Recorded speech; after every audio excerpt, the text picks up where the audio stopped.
Praznovanje novega leta spremljajo številna slavja in zabave, ki jih radi popestrimo s pirotehničnimi sredstvi. Le-te je dovoljeno uporabljati med 26. decembrom in 2. januarjem.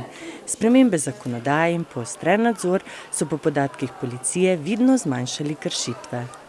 V zadnjih letih na Policijski upravi Maribor konstantno beležimo upad uporabe pirotehničnih izdelkov, torej same kršitve so v upadu.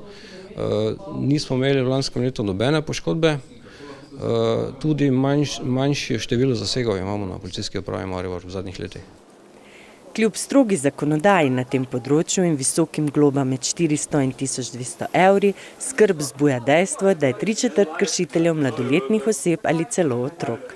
Pa je res, da v zadnjem času, torej imeli smo 31 kršitev v tem času, je pa res, da 21 od tega je bilo mladoletnikov, 8 pa celo otrok. Tudi na Univerzitetnem kliničnem centru v Mariboru v zadnjih letih opažajo manjše število poškodovancev. Med božično-novoletnimi prazniki so obravnavali 2 primera poškodb nepravilne rabe pirotehničnih sredstev.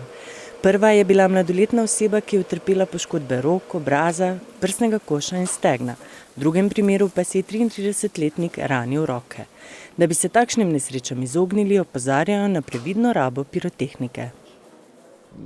Po celem svetu pravzaprav se neke dogodke, neka slavja obeležujejo s temi pirotehničnimi sredstvi in če so to sredstva, ki so narejena pravilno, ki so narejena strokovno, je verjetno njihova uporaba varna, predvsem pa seveda jih morajo uporabljati tisti, ki so vešči tega in morajo biti zagotovljeni vsi varnostni pogoji in elementi, da do nesreč ne pride.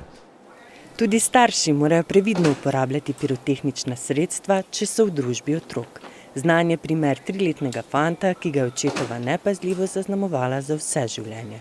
Tale najmlajši nesrečnik je potrpel zelo hudo poškodbo, šlo je za amputacijo praktično celotne roke, ostal mu je mezinček, sodeloval je oziroma bil je blizu očeta, ki je polno možnar in prišlo je do nesreče in mu žal otrgalo, amputiralo del praktično celotno roko.